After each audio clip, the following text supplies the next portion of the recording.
له ugureyn jaamacadda Horn of Africa waxaa la aasaasay sanadkii 2011 bishii Maarso kadib markii ay aqoon-yahano Soomaaliyeed iyo qaybo diaspora ah ay ku fikireen baahi marka taagneyd wadanka oo dhan laga wada dareemay ahayd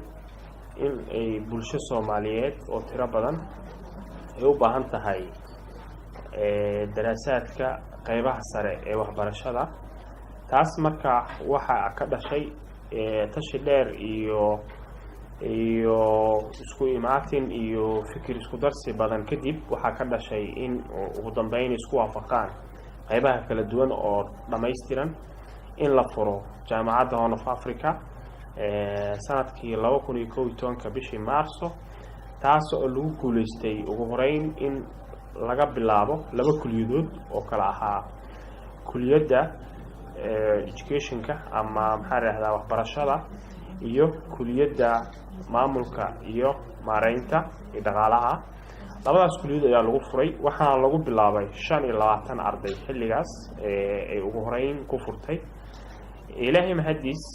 jaamacaddu waqti badan ayay soo shaqeynaysay ku dhawaad 7 sano waxa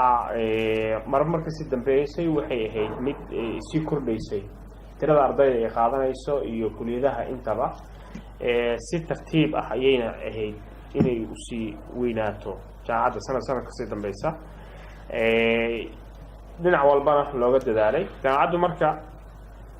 waqti ka sii dambeeyay waxay ku talaabsatay hadirtaan oo sanadka 2017 ah 7 sano kadib jaamacaddu waxay ku talaabsatay in ardaydu ay sii dhaafayaan 3000 oo arday oo si sax ah isku diiwaan gelisay halka 7 sano ka horna ay ka bilowday maxaa raahdaa 25 arday markii ugu horeysay la furayay waxa dareemi kartaa marka farqiga xooga badan ee u dhaxeeya inaysan ku imaanin wax iska soo bood ah ama maxaa raahdaa laakiin uu ahaa steady growth oo ah kuriin oo tartiib ah oo nidaamsan inay ku soo socotay sanad ka sii dambeysana laga dareemayay awoodeeda iyo baaxadeeda ay la jaan qaadaysay iyadoo aysan ka marnayn mar walbaba in la ilaaliyo xagga tayada iyo maxaa raahdaa iyo waxbaridda intaba jaamacaddu hadirtaan waxa si sax ah ugu shaqeeya 7 kuliyadood ayaa u furan oo qaybaha kala duwan ah oo ay ugu horeyso labadii kuliyadood ee marka hore la sameeyay ahayd kuliyadii maxaa raahdaa waxbarashada education iyo kuliyadii maxaa raahdaa maamulka iyo dhaqaalaha iyo maareynta labadaas kuliyadood oo ahaa labadii kuliyadood lagu bilaabay waxa ka daba yimid oo gadaal laga furay kuliyadda caafimaadka oo ah health science iyo kuliyadda information technology-ga oo iyaga laba kuliyadood ah waxa kaloo ka daba yimid oo iyaguna gadaal laga sameeyay faculty of agriculture and veterinary oo ah maxaa qaybta beeraha iyo maxaa raahdaa xanaanada xoolaha waxa kaloo iyaguna gadaal ka yimaadeen faculty of medicine oo iyadu ah medicine general iyo maxaa raahdaa surgery oo isku jira waxa kaloo gadaal laga sameeyay faculty of engineering civil engineering iyo maxaa raahdaa electric labada qaybood ee iyaduna leedahay dhammaan facultyadaas marka la isku wada duubo 7 faculty ayaa hadda jaamacadda si sax ah oo dhaqan galay oo u shaqeysa iyadoo halkii markii hore laga soo bilaabay ahayd laba kuliyadood oo kaliya 7 kuliyadood ayaa si sax ah hadda jaamacadda uga shaqeeya maxaa raahdaa ka howlgala tirada macallimiinta waxay gaarayaan 70 wax ku dhow oo macallimiin kala duwan iyo maamul ayaa hadda ka shaqeysa 6 darajooyin kala duwan qaarkoodna wataan darajooyin maxaa raahdaa master degree qaarkoodna PhD iyo maxaa raahdaa khibrado oo kala duwan leh qaarkoodna ka soo shaqeeyay wadanka dibadiisa qaarna gudaha iyo dibadda intaba maxaa raahdaa aad iyo aad ugu howlan ilaa iyo heer goboleed oo Afrika ilaa iyo maxaa raahdaa heer caalami ah in badan maxaa raahdaa ku soo shaqeeya ayaa dhammaan jaamacaddu ka shaqeeya lana taliya maxaa raahdaa qaybaha kala duwan inta marka laga soo dhaafo xagga macallimiinta iyo maxaa raahdaa jaamacaddu waxay leedahay ay ku guuleysatay ilaa hadda qaybo kala duwan oo maxaa raahdaa jaamacado caalami ah iyo xiriiro kala duwan ee caalamku la sameysay waxa kamid ah macadka UK ku yaala ee la yiraahdo ABE oo Association of Business Executives oo jaamacaddu maxaa raahdaa ku guuleysatay in ay keento dalka Soomaaliya self qualification wuxuu bixiyaa oo business ah oo standard ah ilaa master degree lagu gaari karo jaamacaddu waxay ku guulaysatay xiriir sax inay la samayso kadib markii la arkay curriculumkeeda iyo qaabkii wax u bixiso waxa ay noqotay mid ku guulaysatay in maxaa la yidhahdaa ay la wadi karto waxaa kamid ah jaamacaddu waxay ku guulaysatay qaybta information technology-ga Cisco in ay maxaa la yidhahdaa gudaha dalka maxaa la yidhahdaa ay ka hirgeliso oo maxaa la yidhahdaa ay shahaadooyin Mareykan ah oo information technology ah in maxaa la yidhahdaa network iyo qaybo CCN CCNB iyo dhammaan in maxaa la yidhahdaa wadan gudihiisa qofkii isagoo jooga uu ku qaadan karo ay ku guulaystay kamid yahay waxyaabaha ay ku guulaystay jaamacaddu waxaa kamid ahay ilaa iyo 3 takhasus oo master ah ama maxaa la yidhahdaa darajada labaad ee waxbarashadu in qofka isaga oo dalkiis jooga uu samayn karo ay jaamacaddu ku guulaystay waxaa kamid ah University of Nicosia oo Qobrus ku taala in masterkeeda qof walbaba uu Soomaaliya uu ku diyaarin karo dalkiis isagoo jooga iyadoo aad iyo aad maxaa la yidhahdaa qaab oo waxbarasho oo aad iyo aad maxaa la yidhahdaa tayadeeda oo European ay tahay in wadankiis ku dhex diyaariyo online uu ku diyaariyo haddana lacagtii aad iyo aad looga dhimay scholarship iyadoo ah loo keeno waxay kamid tahay waxyaabaha qaabka jaamacaddu ay ku guulaysatay waqtiga ay soo jirtay waxaa jaamacaddu ay ku guulaysatay jaamacad kale oo la yiraahdo South Wales oo iyaduna maxaa la yiraahdaa ka tirsan UK ku taala iyaduna bixisa maxaa la yiraahdaa darajooyin master degree ah oo kala duwan waxay kamid tahay waxyaabaha jaamacaddu ay ku guulaysatay iyagoo qofka Soomaaliyeed isagoo wadankiisa jooga xafiiskiisa jooga goobta shaqo jooga inuu diyaarin karo waxbarasho master degree ah oo European ah oo quality Europe isagoo wadankiisa jooga ku qaadanayo haddana lacagihii la bixin jiray intii lagu bixin jiray in ka yar isagoo ku qaadanaya waxay kamid tahay waxyaabaha jaamacaddu ku guulaysatay waxaa kaloo kamid ah Marymount California University oo jaamacad Mareykan ku taala ah iyaduna waxay kamid tahay waxyaabaha jaamacaddu ku guulaysatay ama ay gaartay jaamacadda Horn of Africa waxa ay haysaa Marymount California University waxay ku taala Mareykanka waxayna bixisaa iyadana master's degree oo aad ku qaadanayso wadankaaga waa jaamacad Mareykan ah oo wadankaaga aad ku qaadan kartid master degree iyo PhD intaba waxaa intaas dheer UNICAF University oo iyadana wadamo badan oo caalamka ahna ka shaqeysa oo iyadana Malawi iyo maxaa la yiraahdaa deeskeedu uu yahay iyaduna sidoo kale waxay ku siinaysaa online master's degree oo kala duwan ilaa PhD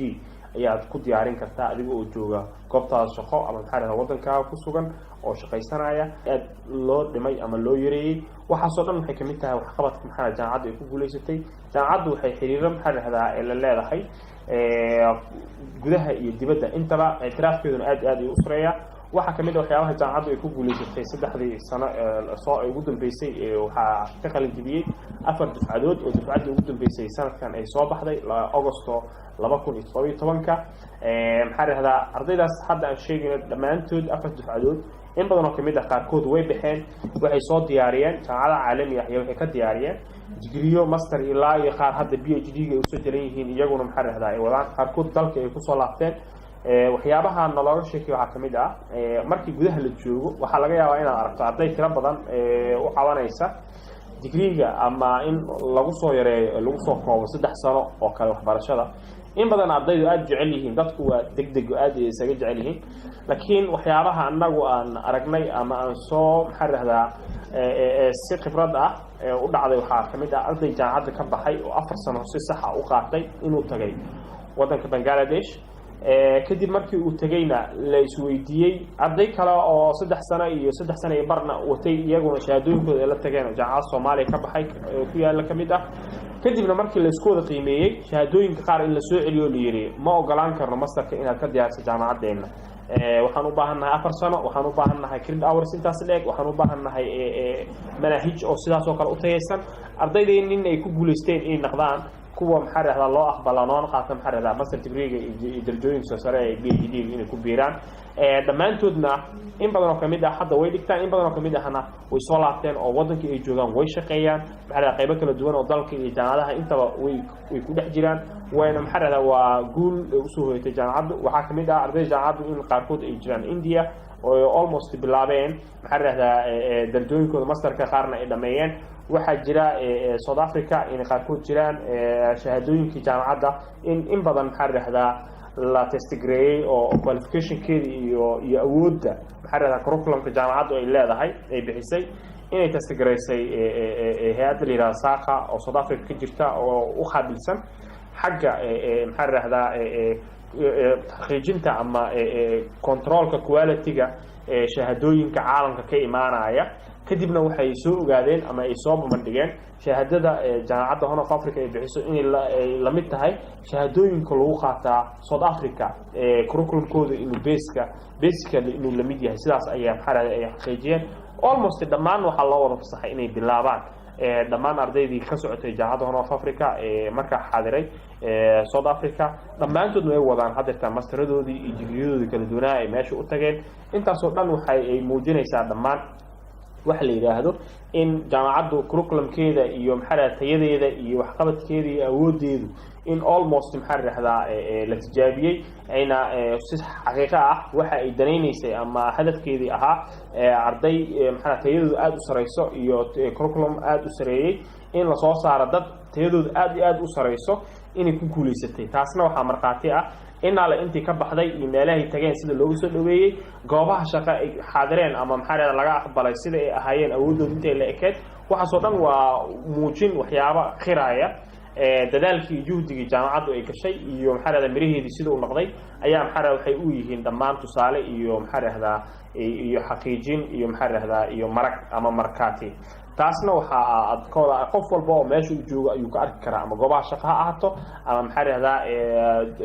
jaamacadihii laga diyaarinayo darajooyinka labaad darajooyinka saddexaad ha ahaadaan caalamka meelaha kala duwan ku kala yaale dhammaan macnaha waxa waaye waa markaatiyaha ay leedahay jaamacadda iyo tayadeeda iyo curriculum-keeda iyo maamulkeeda guusha ay ka gaareen xagga waxbarashada waxaan rajaynaynaa inta sii socotana inta in ka badan in ay ku sii talabsan doonto waxaan u taaganahay mar walbana waxay jaamacaddu diyaar u tahay in maxaa raahdaa ay ka shaqayso ayna maxaa raahdaa ay u istaagto sidii markii ugu horeeyay hadafkeedu uu ahaa inay soo saarto arday awood badan u leh in maxaa raahdaa ay wax la qaybsadaan bulshada caalamka intooda kale maxaa raahdaa noqdaan dad iyagu markaas matali kara bulshadooda Soomaaliyeed iyo wadankii intaba taas ayayna mar walba maxaa raahdaa ay garab u siinaysaa ayna taagan tahay ay hadafkeedu u yahay insha Allah waxaan rajaynaynaa inaan ku guuleysano in badan ku guuleysan inta dhiman waxaan rajaynaynaa inaan dhamaystirno